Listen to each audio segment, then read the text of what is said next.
Captain, we have them. We've established Transporter Lock, the Star Trek podcast. Join Ken and crew each week as they explore strange new episodes, seek out new plots and new characters, and boldly go where no podcast has gone before.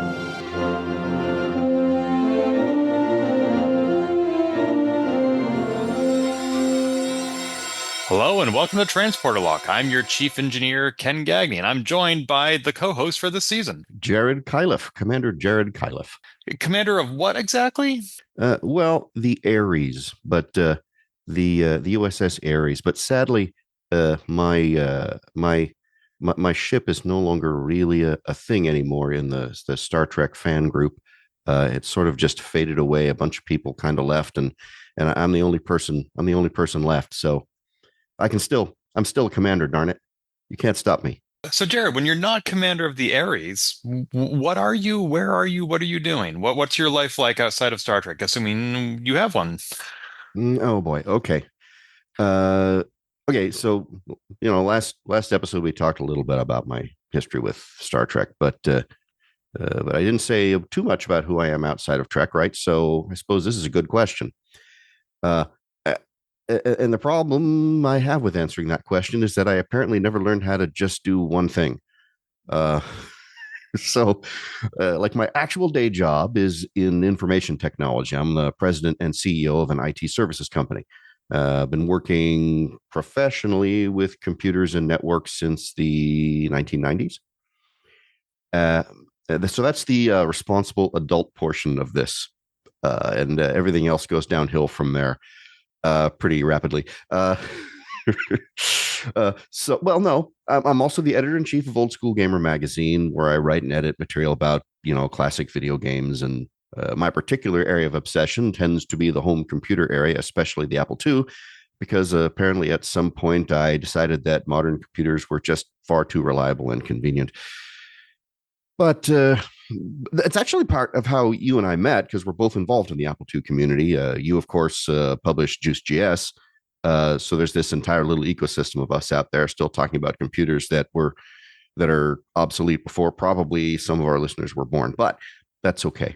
I'm also in game development. I'm a developer with 6502 Workshop.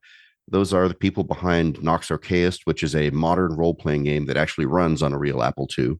I've done game design, writing, and editing, and community work and voiceover work for them. And let me see what else. So I work with current technology professionally, and then voluntarily spend the rest of my time figuring out what I can do with a 1 megahertz computer. So let's see. I also do voice acting. I've done commercials and Kickstarter videos and short films and game-related work and various other projects over the years. That's actually much easier for me than something like this podcast, by the way, because if you put a script in front of me, I'm perfectly comfortable.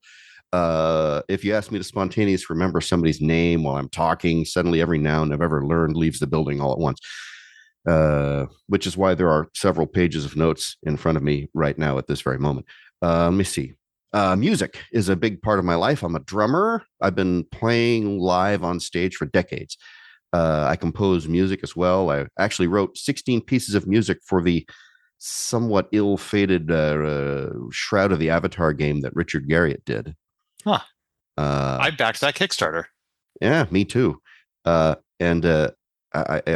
really the game didn't turn out to be what I was hoping it would be, but it certainly wasn't because of a lack of trying. It was a really good attempt that was kind of beat up by the way that they did it, because the Kickstarter methodology and how much they were paying attention to the people that donated money kind of twisted the game in a kind of a weird direction. But that doesn't have anything to do with Star Trek, so I'm going to stop talking about that. But I will say that was especially meaningful for me because I've been an Ultima fan since I was a little kid, and Richard Garriott was one of my childhood heroes. Now, there is no video version of this podcast, so our listeners can't see that sitting right behind you is an Apple II running Ultima 5, like the original Apple II version of that game. Oh, yeah, that's true. I tend to leave Ultima running somewhere at all times.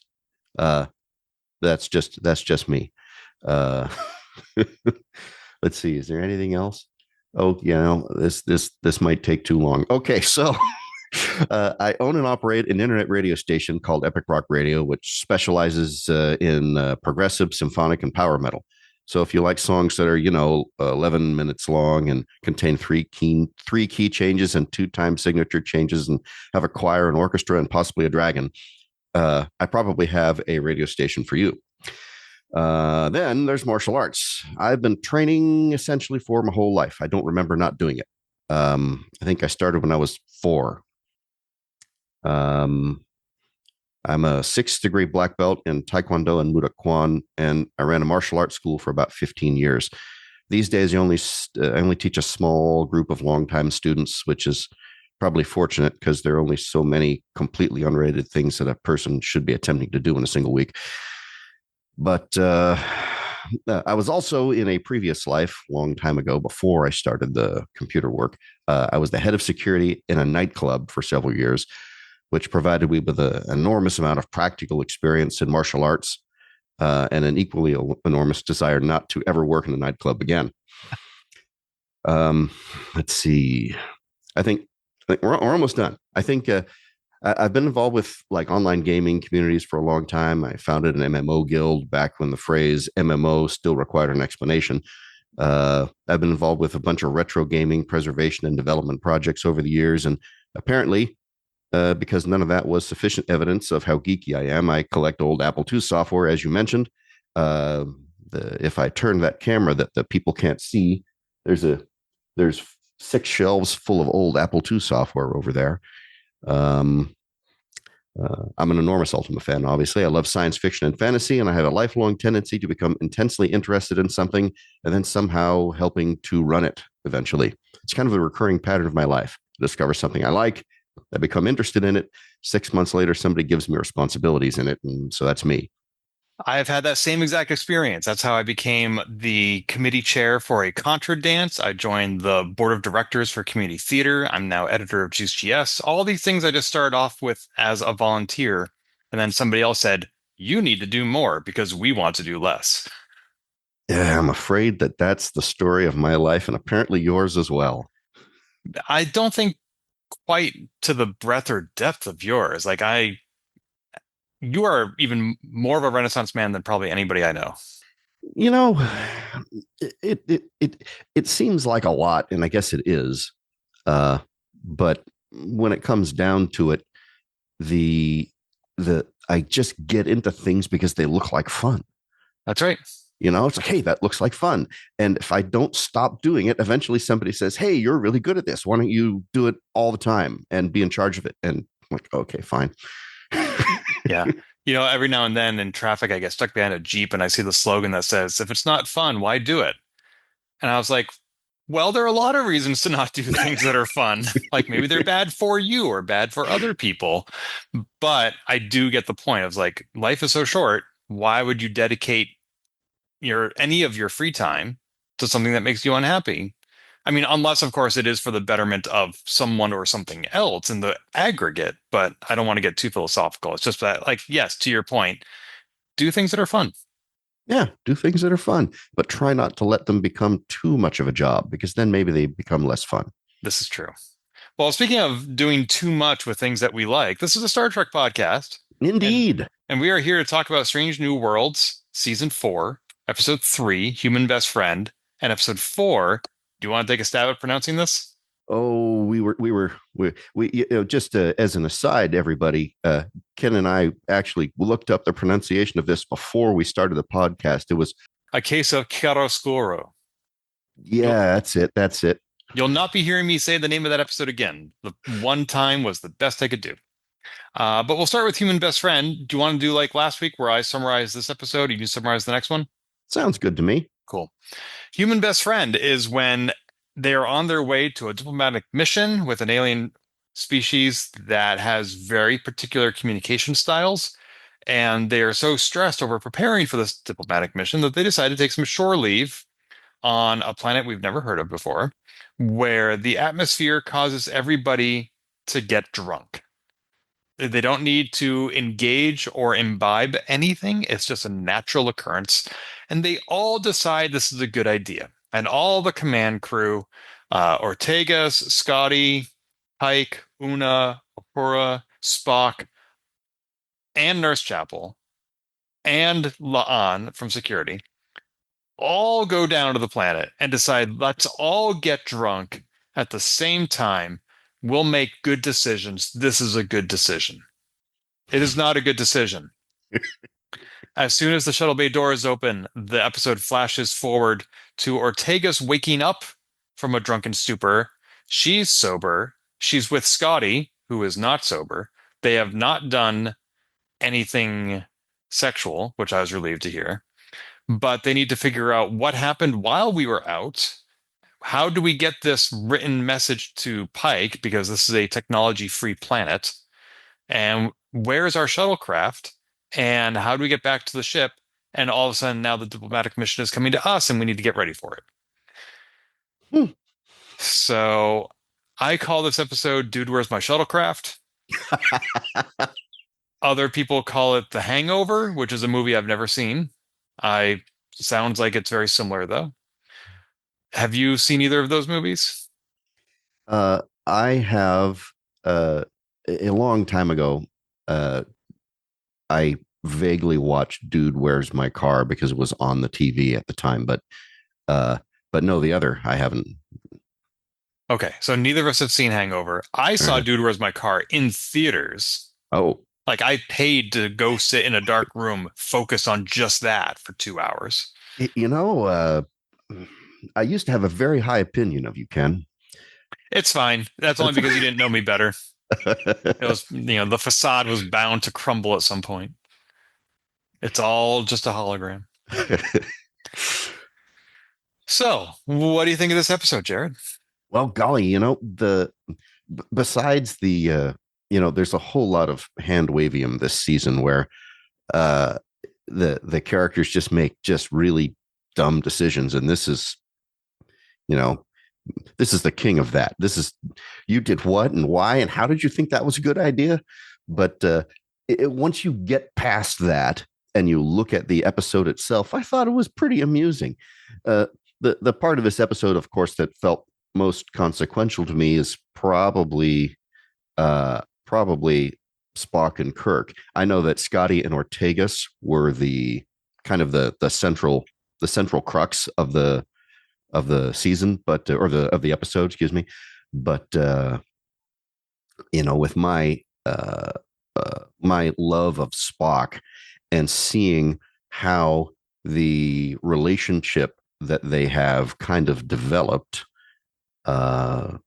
it really made me like this episode. Yeah, Spock had two main conceits in this episode where he was being affected by the hallucinogenic effects. One is that he was seeing people as plants, and it was hilarious that we Yeah. got his perspective on that. Like we saw a cactus dressed up as Ortegas, literally like moving around. And like it wasn't CGI, it wasn't a special effect. Like there was somebody below the camera pushing this potted cactus around and making scraping noises on the deck of the starship. And also, he thought he was hallucinating seeing James Kirk because nobody else could see him. James Kirk showed up and just like, should we order fries? I think we should get some fries, which is totally something I would do because I love anything with ketchup on it. And it turned out that when Spock confessed all his deepest, darkest secrets to this hologram, or this hallucination, rather, it actually wasn't a hallucination. Kirk happened to be taking shore leave on the same planet at the same time. Yeah, it got revealed at the end of the episode, and I was like, man, that's awesome. That's awesome. I really, really enjoyed that. It was, and of course, you didn't actually hear the things that Spock said, so they didn't go into details of all the conversations and all the secrets that Spock gave away to Kirk. But man, it was neat to see that happen. I really enjoyed it. How And you about you? well, you could see Spock's face. He's supposed to be rather emotion free, but his eyes widen when he says, Mm-hmm. I told you everything. Everything. I thought Spock was a highlight of this episode. I especially, although I find it somewhat disbelievable, I never thought I'd be in a position to hear Spock say, my thoughts to your leaves. my mind to your roots. Like mind melding with a plant. Now, now it's been pointed out in TOS episodes he did mind meld with a rock, with a computer. So this is not unprecedented, or it won't be unprecedented because that's in the future. It still struck me as quite silly, but it was silly in a funny way, so I'll allow it. Yeah, well, that's the whole episode was ridiculous. I mean, that episode honestly was more ridiculous than the musical. I mean, Well, in my opinion, anyway. the reason I say it was silly in a fun way is because most things in this episode, in my opinion, were silly in a not fun way. Like, first of all, let's talk about the tonal shift from last week where they were Well, no on kidding. the Griffin, like literally dismembering themselves. And then we go from that to the Hangover. I feel like every single week is a different genre. And also, I really did not like seeing the characters act this out of character. Like Uhura, I did not appreciate or enjoy that version of her. Pike, getting tattoos. There were some fun inside jokes there, like the tattoo said, hair today, gorn tomorrow. Like, I didn't know that until I looked it up. But also, I don't need to see Pike walking around with face tattoos because he made bad drunken decisions. Like, Yeah, I didn't like that either. But you know the there I do have a piece of trivia. I have never been drunk before. neither In have fact, I. I've never drunk alcohol at Oh, all. oh, I Actually, have. I I, uh, ha I haven't in 25 years, but so that very nearly counts. Uh, but I've never been drunk. I don't know what it's like. So uh, this kind of reflects back to the time I spent. I mentioned being in that nightclub.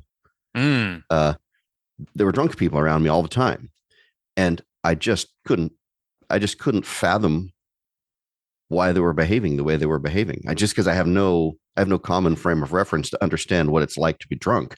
And then all these people. That's probably why I gave it more. Uh, that's probably why I gave the episode a little more leeway than you did with regard to whether it seemed ridiculous, because I have seen so many times in that club people that I knew well completely behave in fashions that are so and just so the opposite of how I would expect them to behave, that I was like, okay, fine. I kind of just went along with it. well, that's a really interesting point. I hadn't thought of that. I suspect you and I don't keep a lot of social company of people who imbibe to excess, but in my case, that means I haven't really experienced it at all. Whereas in your case, it means you've experienced it professionally. Like I can the closest I can personally relate from like the closest I've ever experienced to getting drunk is having had multiple surgeries, and the medication they give you before and after can make you a little silly. But like I'm not, going out on the town peeing on stuff drunk. I'm like usually like in a hospital bed, just relieved to have no pain for a short while. No, my own personal experience is actually similar. I've had a big surgery at one point, and they gave me, I don't know what they gave me, but It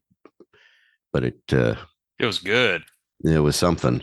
Yeah. I'm not confident that I liked it, but I did like not being in pain. Yes. But anyway, so that's why I kind of gave it a pass, because I've seen people just do the dumbest, absolutely the dumbest crap ever uh, when they get extremely drunk. So I was like, okay, whatever is in this atmosphere is just having a major effect on these guys. But simultaneously, I couldn't understand why some people were massively affected and some people weren't. But I mean, I suppose you had to you had to have some people at least vaguely responsible in order to get through the so it just affects different people differently. So I kind of went with it. I was prepared to go with it. The only time we saw her take us drunk was in video recordings of her.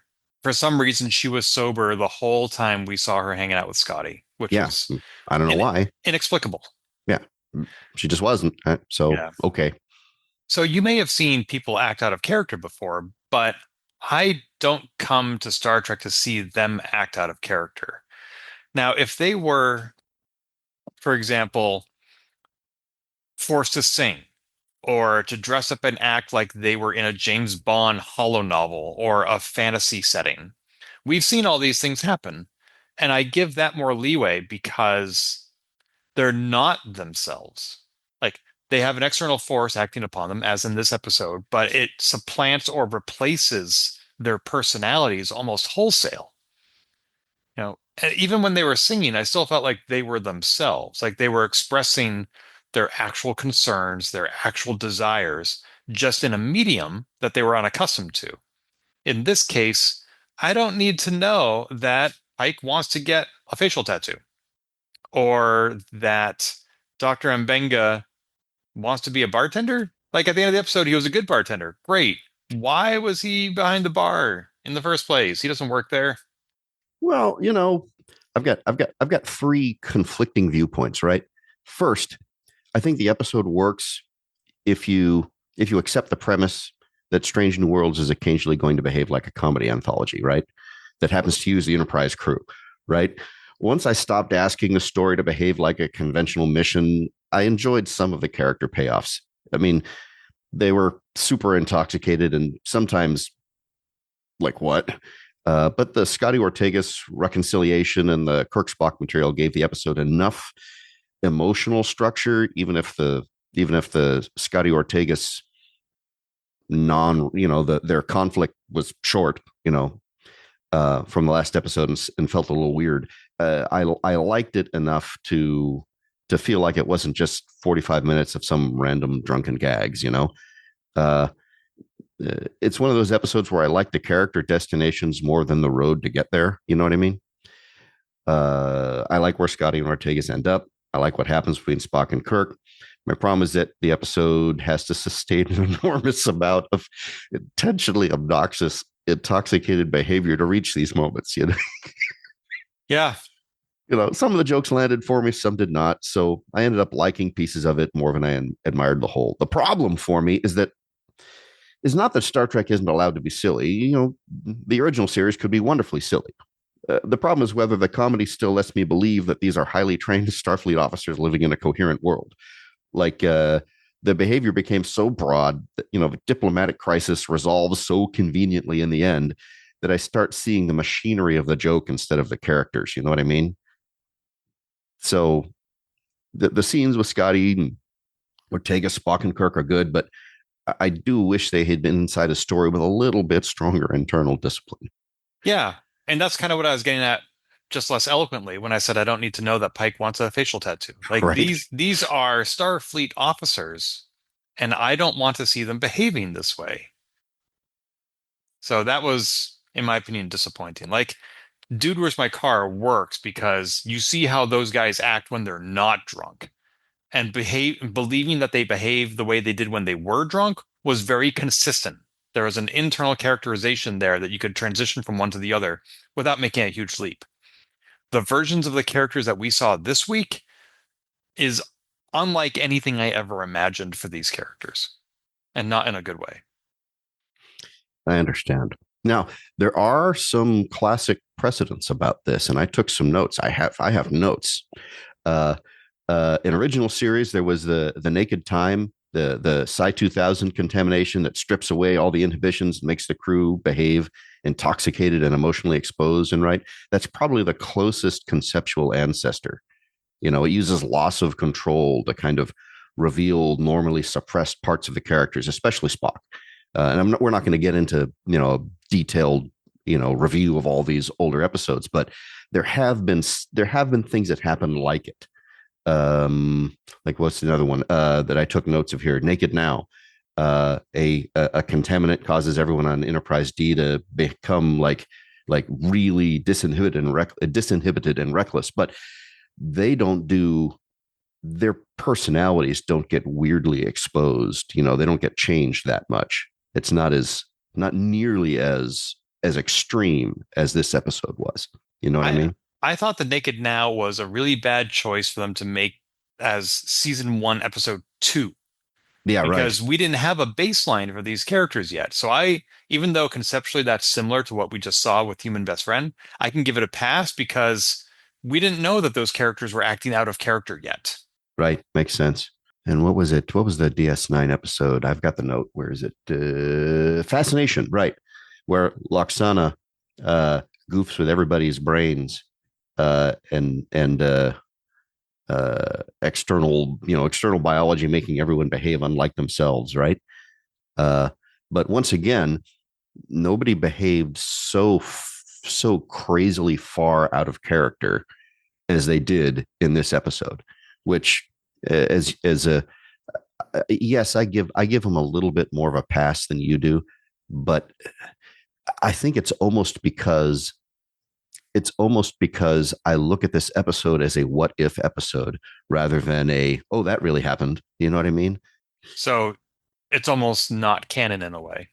Yeah, I mean that's kind of how I look at it because well, and here's the thing: there's absolutely no possible way that I think a responsible crew like theirs would have the entire, as you mentioned, the entire freaking command staff go down and intentionally be in an environment that makes them quote unquote drunk the entire time that they're there with no choice about it. I just do not believe that they would do that. That's dumb.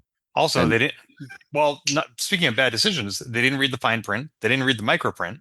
But even in like the common era of 2026, we have AI that you can feed large amounts of text into and say, give me the 5 bullet points I need to know about this. right. And nobody warned them that these things could or would happen. Yeah. It's it is, it is what it is. Did I really I think the thing that really made me like it was just the Kirk and Spock thing, right? I think if that wasn't there, I would have been like, man, this episode sucks. Now, see, I really, really liked the scene between Ortegas and Scotty in the shuttle back on the Enterprise just before they discovered the bomb. So I really liked that Yeah, no, character that was connection. that was a good scene. That was a That good scene. that was the payoff for me. Yeah, they were revealing a lot of truths to each other Mm. there, and that did feel good. But for me, it's still the Kirk and Spock thing. But it's always been that way for me. So A couple of other things I will say that I did like was the doctor when was asked what the drink was, he said it's green, I which is did a like ref. that. Scotty used that line in TOS. Data used it in TNG with Relics, which had Scotty in it. And granted, the doctor wasn't talking to or about. No, actually, Scotty was right there when he had said that. So yeah, I did like some of the things that Spock said, like using reverse human logic. I have to do so if there is a bomb on board or bad avocados. Either way, I'm here to help. I liked pretty much everything that Spock said in that episode. Everything. Yeah, I would say he was a pretty consistent, funny character. Are you a cactus at this time? Yeah, I wrote that down. He as one of the things I said. Are you both plants right now? Yeah, something like that. Yeah. Are you both plants right now? Also, I this was weird. I don't know if I liked it or not. I think I both liked it and didn't like it. Was Klingon power ballads. Una Total sing, eclipse of the heart. yeah. I mean, this is not the first time that Klingons have appropriated Earth culture, like Shakespeare, for example.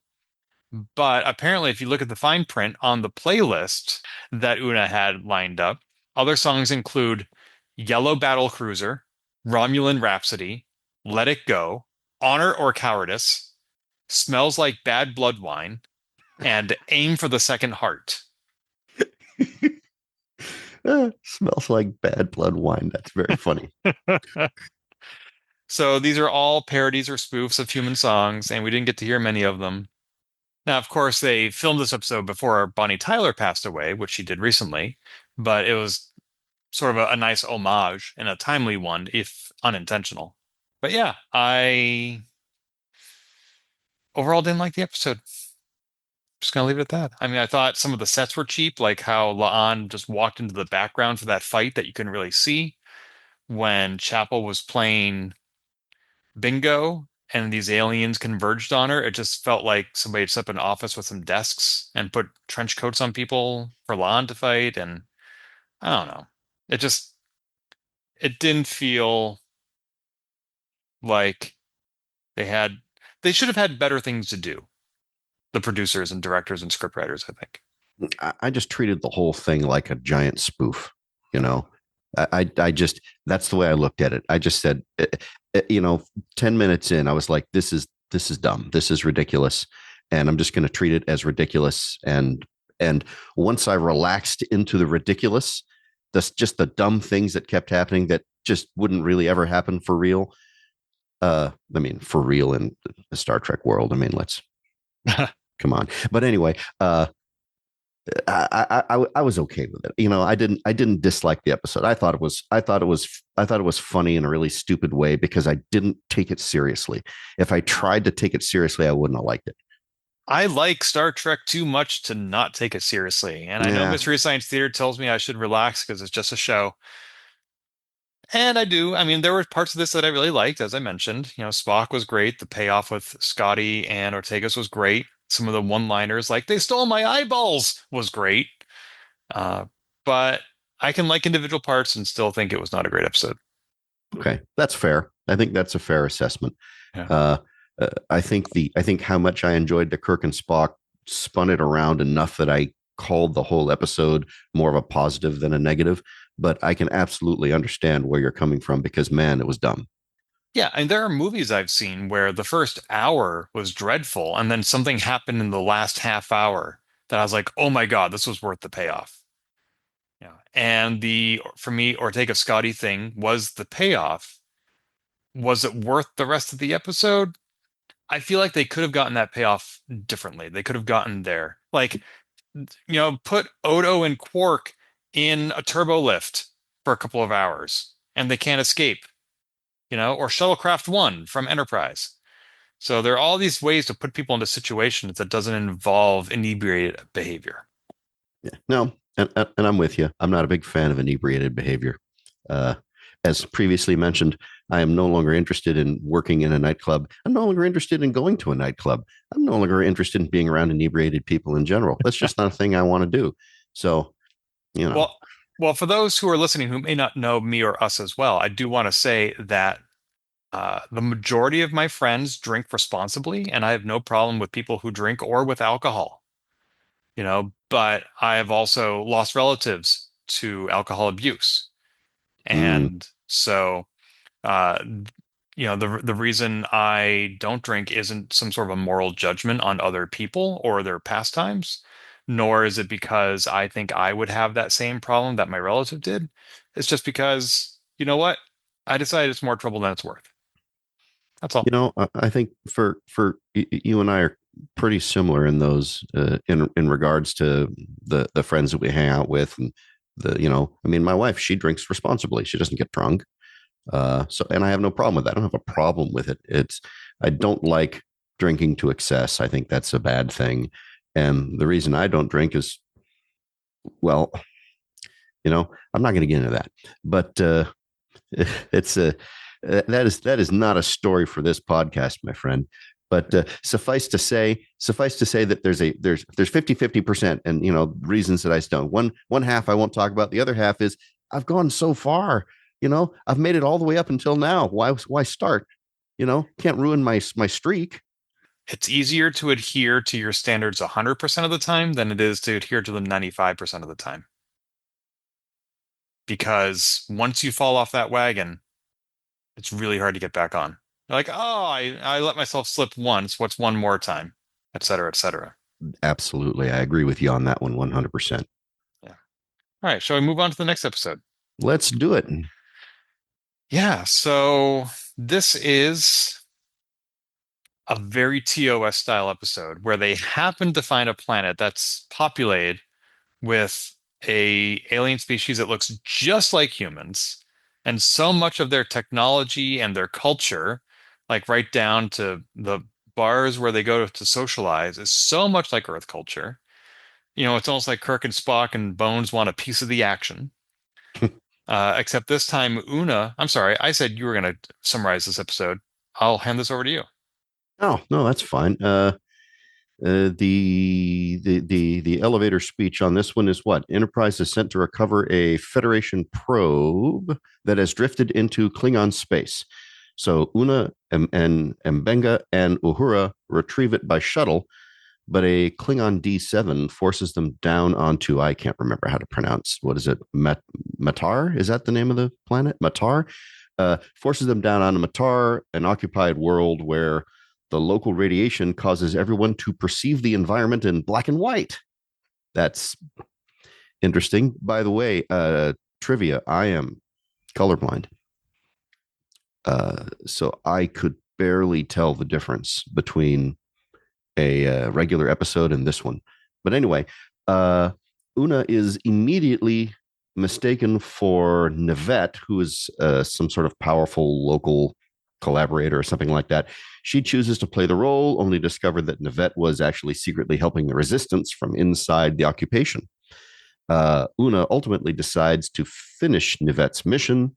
While back on the Enterprise, La'an discovers that Chapel was also concealing the truth for what she believes is a morally defensible reason, which interestingly, the main plot and the subplot kind of mirrored each other to a certain extent. If you think about the moral implications of deciding to help or not to help, or to allow something to happen or not to allow it to happen. Now the title, and I'm going to give a shot to pronouncing this too. I think it's Chiaroscuro, something like that. It's a term for a dramatic interplay of light and shadow, which is kind of perfect because while the episode is literally shown in black and white, the story is about the exact opposite of black and white morality, right? Una slash Nivette, Mbenga, La'an, Chapel, they're all forced into shades of gray where following the rule book and doing the right thing may no longer be the same action. You know what I'm saying? That is a deeper and more accurate reading than I gave it. I love that. Oh, cool. Well, what did you think of the episode in general? Well, I think you kind of buried the lead in there at one point, which is that this episode looked to you like every other episode. I didn't know you were going to have that experience. My I can still sort of perceive some colors. Like I can sometimes see yellows and sometimes see blues, but all the rest of the colors, reds and greens and browns, those seem like make believe colors to me. They all look the same. They just all look like shades of the same color to me. So I have a lot of difficulty with color. So if I see a completely desaturated picture next to a full color picture, I can tell that they're different. But sometimes, unless there's vivid blues or vivid yellows, I can't tell. So it's just an interesting factoid about me, I suppose. I don't know how much it affected my enjoyment of the episode, because but I mean, I could tell that there weren't any colors. But it was, I thought something was wrong when they initially, because when the episode started, I looked at it and I was like, is that wrong? Is there something wrong? Because they were in the shuttlecraft together. Is that? Just a side comment. I only watched the episode very, very recently because I had a really busy week. So I actually watched it 8 hours ago, which happens to be like the middle of the night. I was ready to go to bed. Oh, I finally finished everything. Oh, shoot. I have to watch the episode. So I thought maybe there was something wrong. I'm taking my glasses off. I'm rubbing my eyes. I'm like, how tired am I? What is going on here? But anyway. So it wasn't just the dialogue that clued you into the fact that something was different, but it's when they said it that you realized, oh, nothing is wrong. Oh, yeah, no, that's the way it's supposed to be. Okay. Yeah, exactly. Wow. Because they said that pretty early on, but initially I was like, what? Yeah. I assume you've heard of these special glasses that allow you to see color. Yeah, unfortunately, the issue that I have doesn't really work with those. Got it. Yeah, it is for very specific kinds. Yeah, that's for color deficiency, whereas I have a I have actual color blindness. So as for what I thought about the episode overall, well, there are two ways to tackle that, and I'll get the bad news out of the way first because people are gonna start thinking I just hate Star Trek, and I don't want to end on that note. The thing I didn't like is that it feels like this season of Star Trek Strange New Worlds, every single week is a different gimmick. Like first it's the hangover, or no, first it's the body horror episode, then it's the hangover episode, now it's the black and white episode. I'm like, is next week going to be the puppet episode? Like, it's just, I, my favorite episode so far this season is the first episode of the season, where they went 65 million years into the past, where there was actual character dialogue and empathy and development and puzzle solving. Like, I loved that episode, or I loved it more than these other three, because I feel like these other three, they have these gimmicks that either A, the episode needs the gimmick to work, which means it's not a very good episode without it. Or B, the gimmick gets in the way of the episode. Like this week would have been a fine episode if it was not in black and white. It's a fine episode being in black and white. It just felt like a little bit of a distraction to me.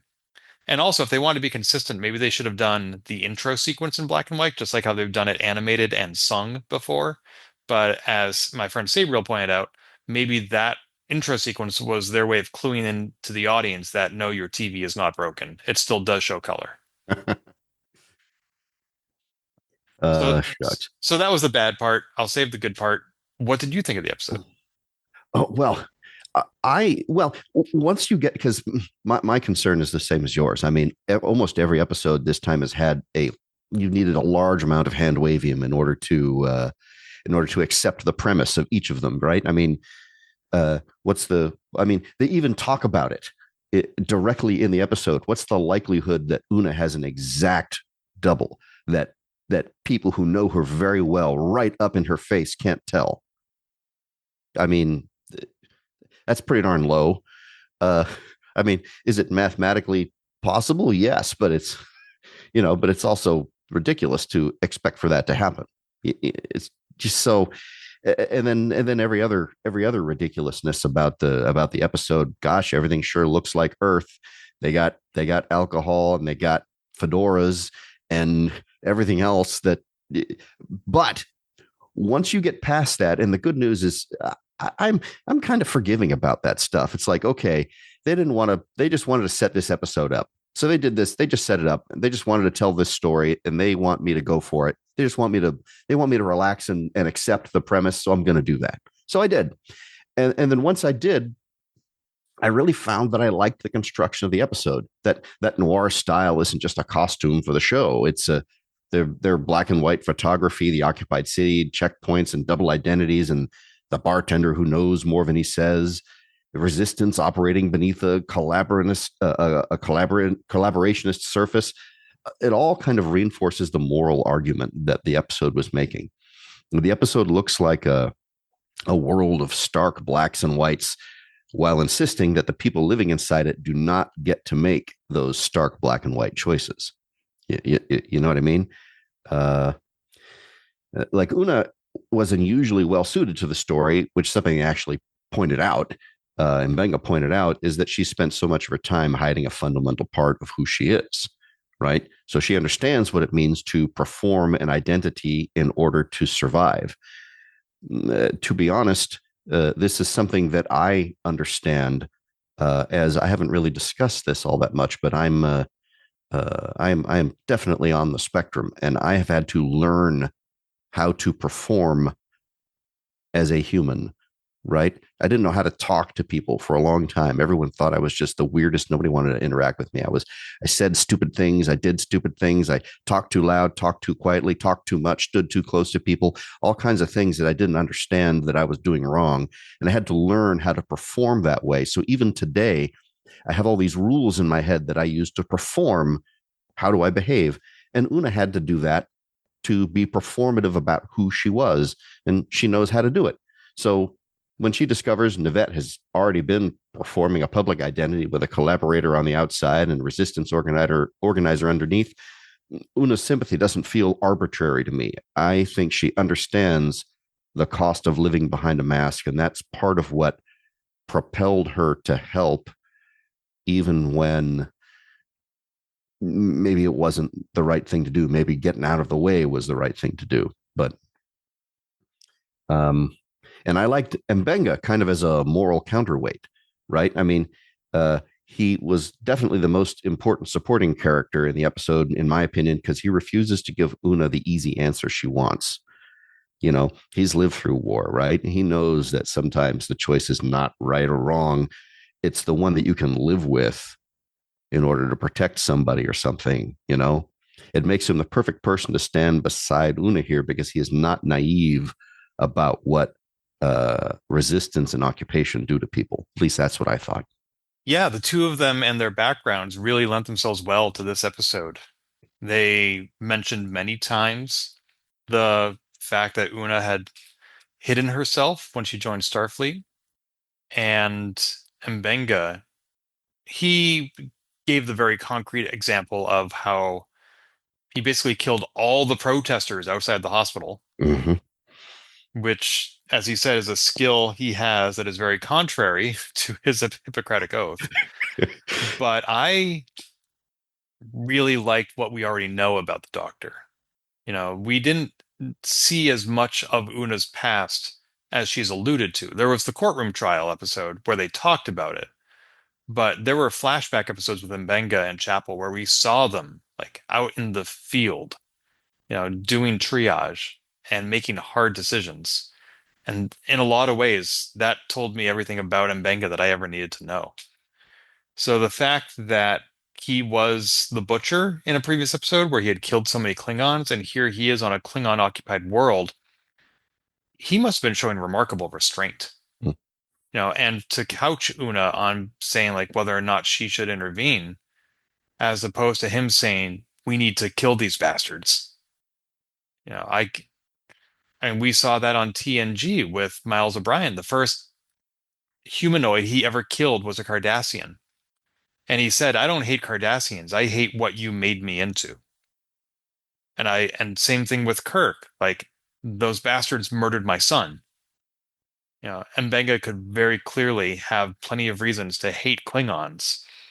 And we didn't really see that in this episode, which I applaud them for. Mbenga is a great character. I love Mbenga. Uh, he's actually in original series, but Yes. he doesn't do very much. There, you know, the development that they did here, you know, obviously wasn't present in TOS, but Yeah, I remember when they first announced the S&W cast years ago, and they said Dr. Mbenga. I was like, I knew who he was. So I was like, wow, they're going to actually make a main character out of him. He was such a minor character before.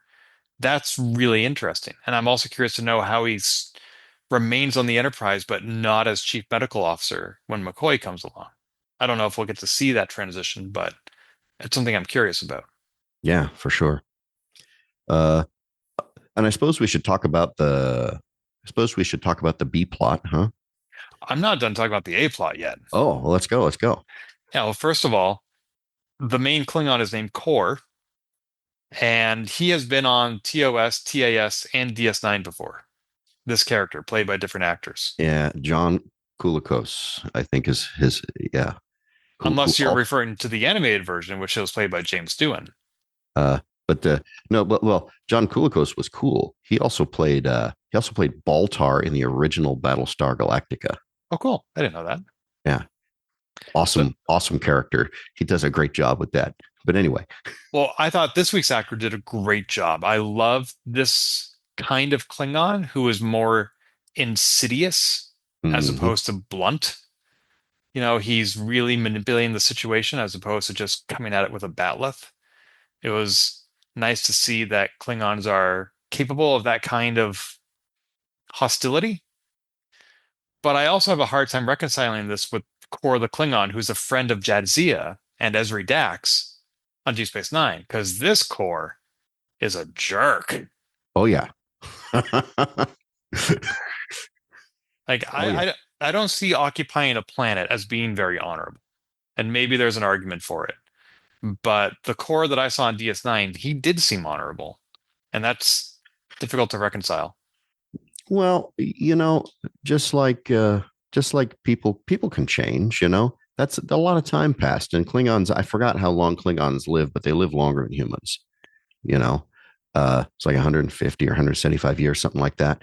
So with that much time, you know, clearly he was a kid there, you know. And when you see him in what is it, Errand of Mercy, with the whole Organia, the where the Organian peace treaty originally comes from, and all that stuff. Mm-hmm. He's really uh he's really crafty. He's not as much of a malicious jerk, but he's still really crafty in those episodes. But when we see him appear in DS9, he's like somebody's favorite old grandpa, you know. He's a totally different character, and I don't know what happened to him between original series and DS9. You know, there's like a 100 years worth of time, so something happens to him to change him, something significant. And to be honest, that is a story that I would love to see told or read about in a book. I would love someone to do that. Of course, this means we probably have to check to see if it's been done already, because there's a chance, but you never know. But seeing him in that occupation story before his, the encounter with Kirk and all that stuff later, I liked seeing it, but I kind of wanted him to be more similar to the TOS version of him,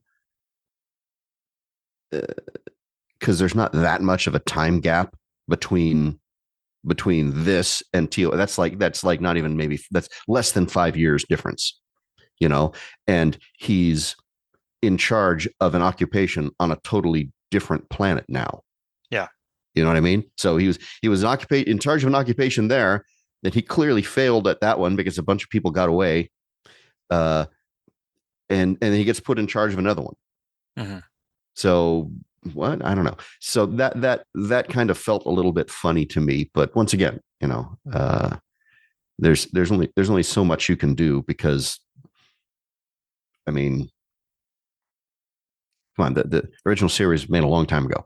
You can't just like, there's some Star Trek folks that just stick to canon, and it's got to be canon. It's got to be 100% all the time. And it's like, they didn't even know what they were doing the first season. They hadn't even established the rules that Star Trek uses during season 1 of original series.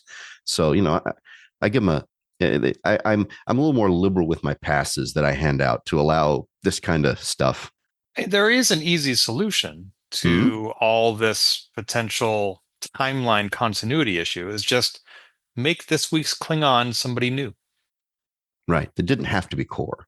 Yeah. Now, I loved this week's Klingon, and I love the core that shows up on Deep Space Nine. I have no complaints about either of them. I just don't think they're the same person.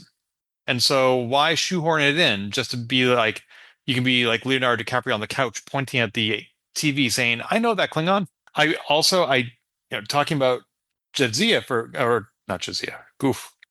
Going back to Una for a second, and the fact that she not only looks like this person, but also sounds like her and is the same height and everything. When she gave that other guy at the end a chance to help Matar and he ran off, I kind of saw what she was doing there, and I thought it was kind of clever. Immediately. Yeah. Yeah. But I felt like the resistance was unprepared for the EMP to go off. And because they were all just like cheering, like, yay, the EMP went off. And then we're like, no, stop cheering. You need to move now. And also somehow their shuttlecrafts were protected from the EMP. I think I missed that. Because they were able to escape the planet and the Klingons couldn't stop them. Yeah, I don't. And by the end, the bartender knew that she wasn't Navette. Magically. But I don't remember them having that conversation. I don't remember her outing herself. Yeah, I don't remember that either. And I was actually about to ask you about that, to be honest, because I watched the episode and I was like, was I just too tired? Did I not notice the part where the bartender figured out that wasn't really her? So hearing you say the same thing makes me feel a little bit better. I feel like somehow he just figured it out. Yeah, and there were some things I don't think we figured out. Like they briefly explained how there's this audio signal that humans can hear that Klingons can't. And then there was also the time when the Klingons came in and they were singing and everybody else started pounding on the tables and the Klingons got upset. I was like, why would you're Why would you do clearly, that? yeah, you're clearly doing something to piss them off. Why would you do that knowing that it could cost you your life? Like, why would you out yourself as a resistance member just to drown out their singing? Yeah, I didn't understand that. It didn't sound wise or safe or in any way the right thing to do. I but maybe that was something. Maybe that was something that got cut. Maybe there was something that was going to be there, a little more explanation or exposition that was explaining why that happened, but I didn't see it. Yeah. I did like the whole Uhura interrogation scene. I thought that was clever. I still don't know if Core purposely leaked information to her to test her or not, because I feel like he would have leaked fake information if he could. But the way he said all that stuff in Klingon and then immediately glanced over at her to see if she was listening seemed very intentional. Yeah. Well, and then the other weird thing is, uh, I don't know, the whole thing that they they quote unquote found. Where did they get the ID card for her? Because she didn't even say, because they asked her, Una and everybody asked her later, or no, Mbenga actually asked her what name did she choose, and then she provided Mbenga with the name that she selected to use, but he didn't know that. No one in the resistance knew what that name was, and somehow they came up with her ID card You're that right. matched her name that That, she didn't tell anybody. that's backwards. You're right. Yeah. So I was kind of like, what happened there? That's problematic. Good point. I didn't catch that. Now, do you want to talk about the B plot up on the ship? Sure. Yeah. Okay. It's a smaller, but that's the B plot. Uh, I felt that thematically it was kind of doing the same thing that the A plot was, right? Laan begins from the security officer's position that the hidden information is dangerous, and it's got to be exposed and all that stuff. And then she learns Chapel hid the evidence eventually after going through all these machinations to try and figure it out.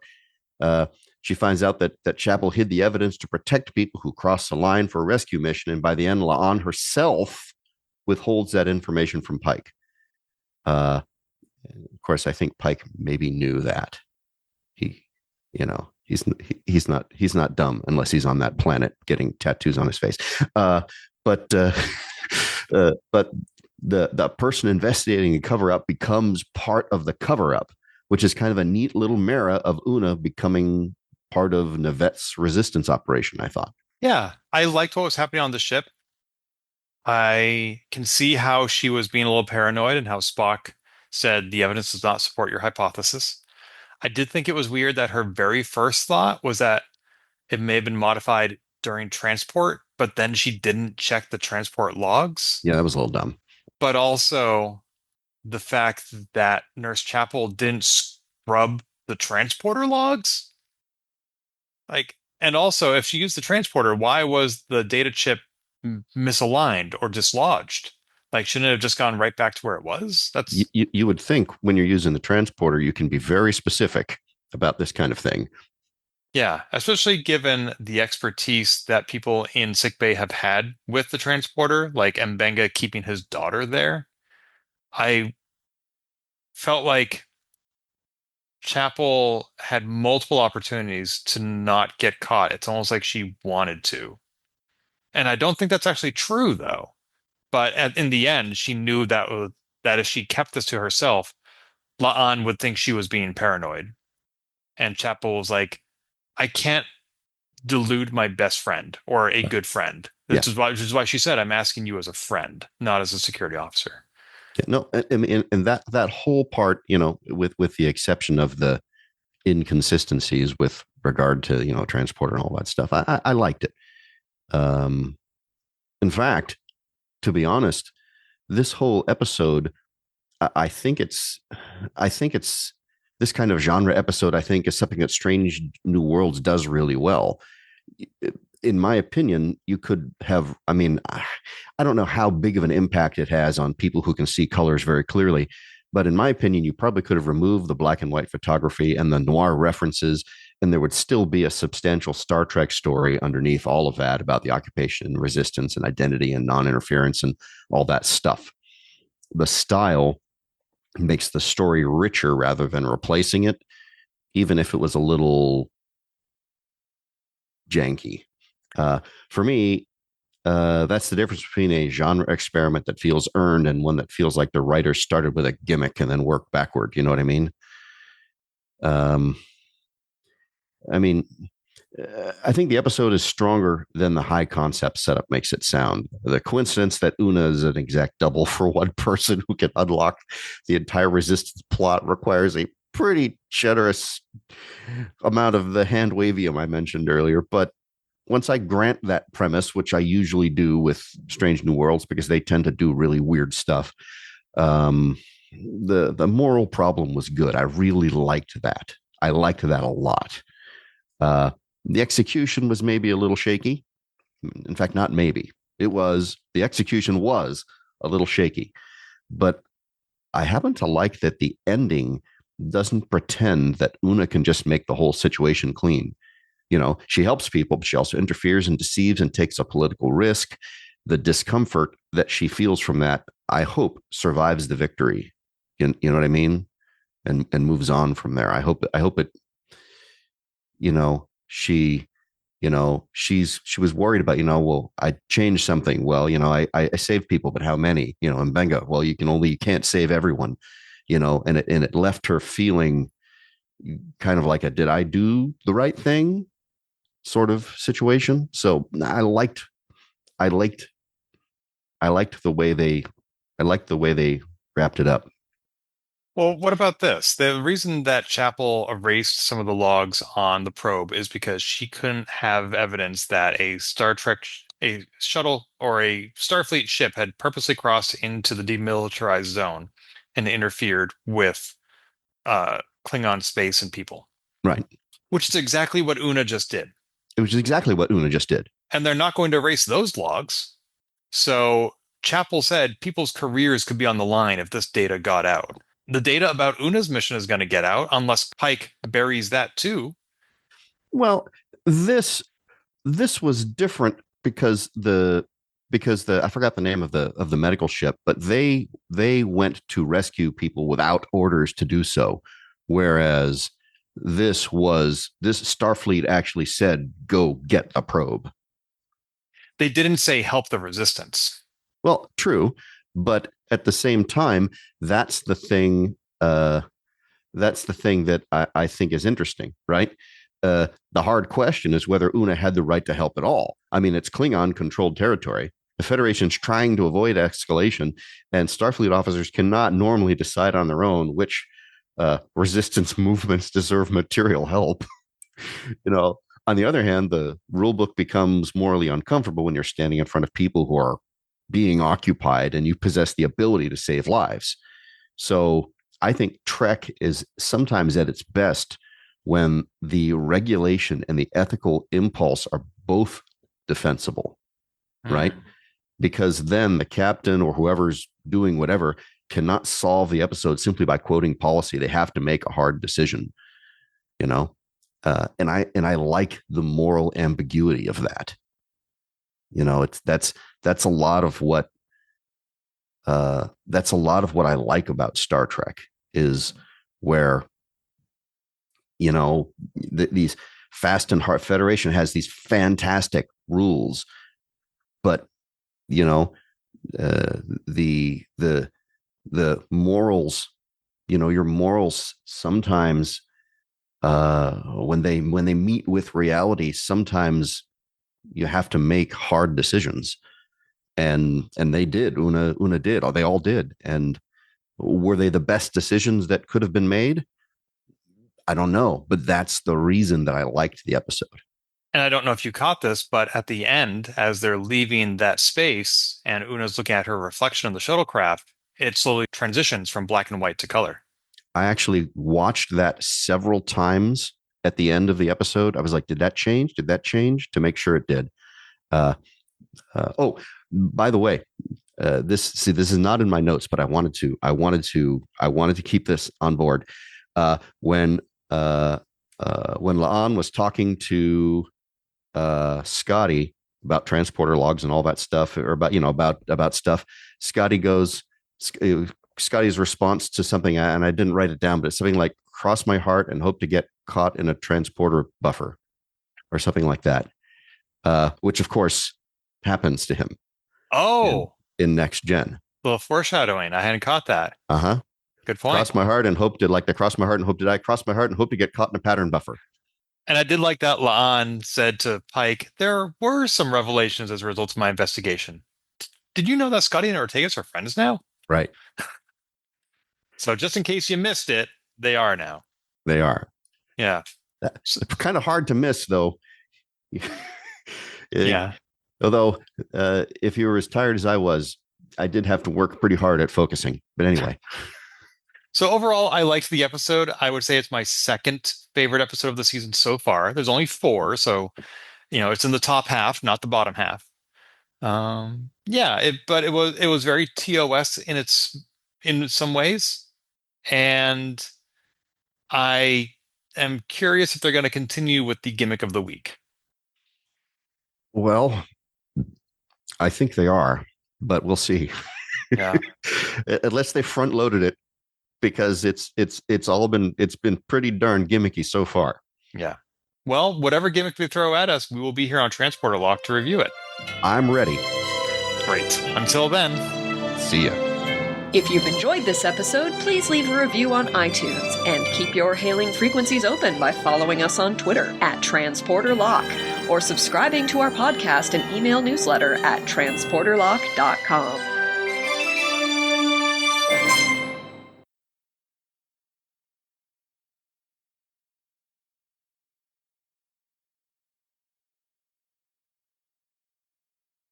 Do you like mustard?